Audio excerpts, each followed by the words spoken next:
Um projeto em discussão no Congresso Nacional pode permitir a terceirização do trabalho em empresas. Isso significa que trabalhadores podem ser contratados por CNPJ sem vínculo para determinadas funções.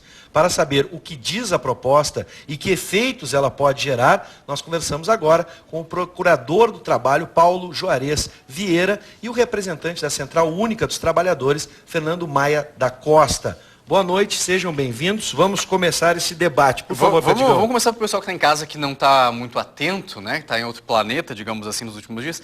O que esse projeto prevê? Bom, o projeto, basicamente, ele estende a possibilidade de terceirização, que hoje é limitada às atividades meio, ou seja, aquelas atividades que não configuram a essência da empresa, atividades acessórias. O projeto amplia para toda e qualquer atividade da empresa. Isso significa, basicamente, que você pode ter, por exemplo, uma escola sem professores, um hospital sem médicos, um banco sem bancários, ou seja, uma empresa que não tenha empregados que desenvolvam a sua atividade. Toda ela sendo desenvolvida por empregados de terceiros, de outras empresas que ele contrate e que podem ser dispensados a qualquer momento por essa mesma razão. Bom, a explicação a gente já tem. Agora vamos desdobrar o que pode acontecer.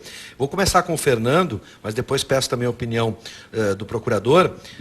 Fernando, esse projeto precariza as relações de trabalho, pode fazer com que os trabalhadores percam direitos, na tua opinião? No nosso entendimento, sim. Eu acho que a principal discussão que nós travamos em cima desse projeto é esse fato. Porque o que acontece? Esse projeto, na realidade, o que ele faz é tirar um trabalhador próprio de uma área de trabalho, colocando uma outra pessoa, né, e com certeza com um salário reduzido, um salário precário. Também a gente enfrenta bastante na indústria, né, diferenças em relação a equipamentos de proteção individual. A qualidade dos equipamentos de proteção individual são diferenciadas, porque o custo do equipamento de proteção individual ele varia, então as empresas prestadoras de serviços reduzem o custo nisso, né?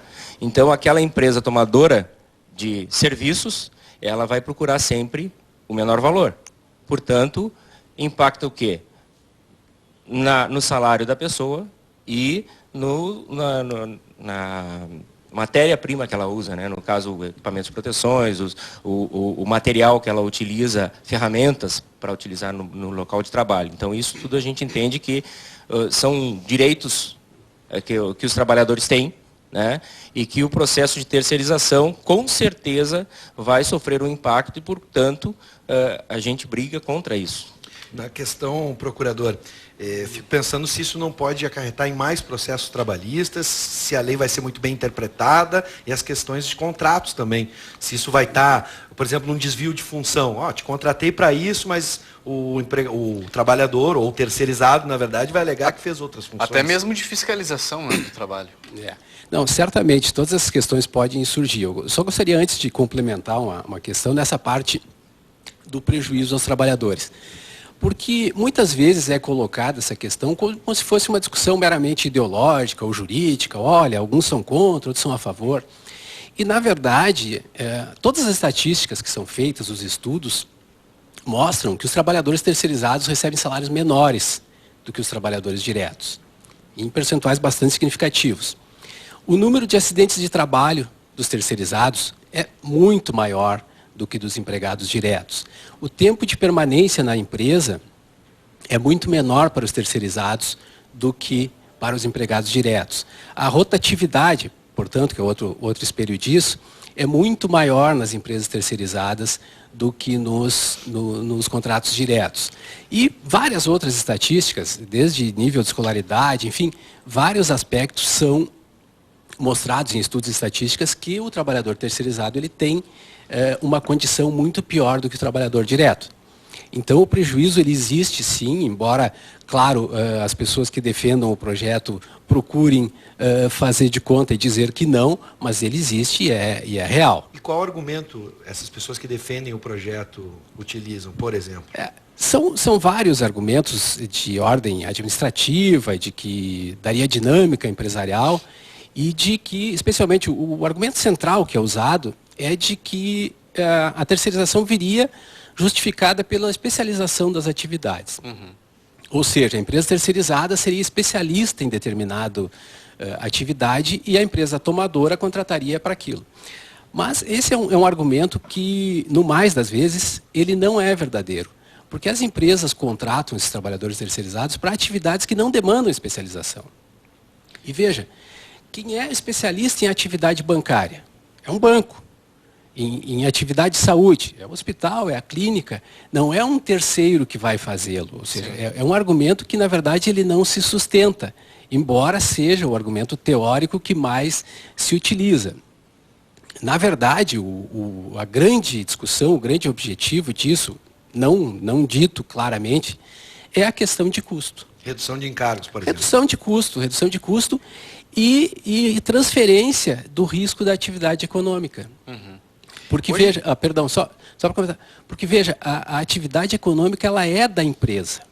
Agora, no momento em que você terceiriza e que quando você tem um decréscimo na tua atividade, você pode simplesmente mandar embora a terceirizada, você está transferindo para o trabalhador todo o risco da sua atividade, ou grande parte dele. Hoje a gente já tem a terceirização de trabalhadores no serviço de limpeza, por exemplo, de segurança. Isso é legal? É legal, a lei permite, né? O serviço de vigilância também é um serviço que está todos os dias na vida que a gente enxerga aí, né?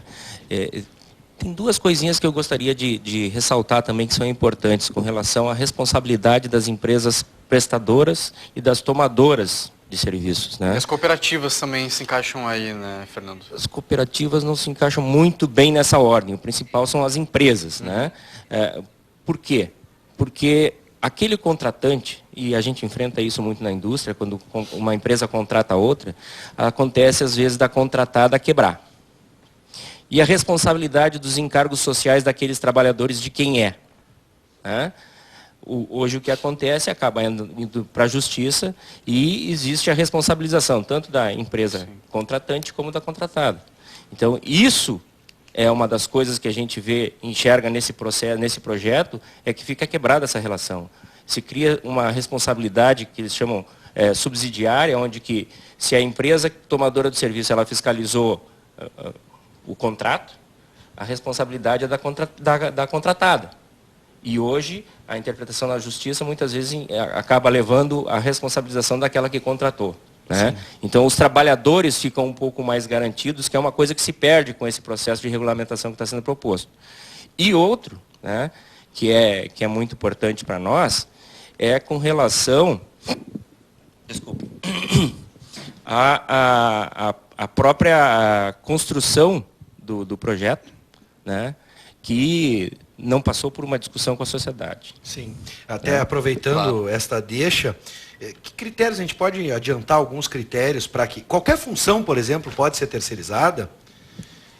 Olha, se for aprovado esse projeto, a ideia é essa, simplesmente toda atividade, qualquer atividade possa ser terceirizada. Não vai ter nenhum critério, por exemplo? Nenhuma restrição, segundo o projeto este. E eu queria só fazer pontuar mais nessa questão do prejuízo ainda, que eu lembrei de um dado, para que se tenha uma noção, o ministro da Fazenda está preocupado e pediu uma alteração no projeto, porque ele avalia que só de redução de recolhimento, de contribuição previdenciária e FGTS, o governo perderia mais de 20 bilhões por ano em arrecadação. Então, os senhores imaginem que se só nesta parcela de INSS e FGTS implica uma perda de mais de 20 bilhões, quanto isso representará para o universo dos trabalhadores? São valores muito significativos. E um outro aspecto que eu queria pontuar também é assim, estamos num momento em que a sociedade toda se volta contra a corrupção do serviço público, com razão, com casos realmente ruins. E todo mundo sabe também que a corrupção surge essencialmente nos processos de terceirização, de contratação de terceiros de serviços. Esse projeto prevê também a terceirização no serviço público, empresas públicas e economia mista. Ou seja, ao mesmo tempo em que se está numa luta contra a corrupção, esse projeto, de certa forma, joga um adubo nas possibilidades de de novos casos de corrupção, porque ele abre um campo vasto, propício para esse tipo de situação.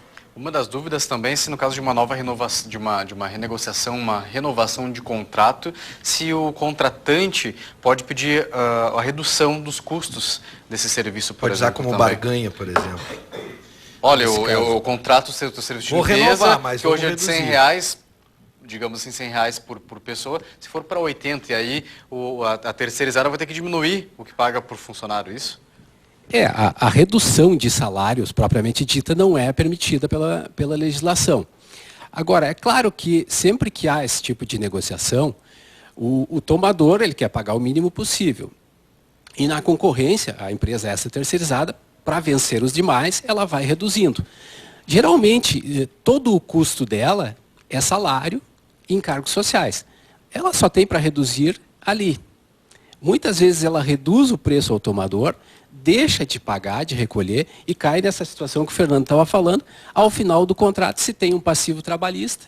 São empresas que muitas vezes não têm capital algum, zero, embora no contrato social apareça um capital X, ele na realidade a empresa não tem patrimônio, e aí ficam os trabalhadores nessa batalha judicial pela responsabilidade do tomador e tal.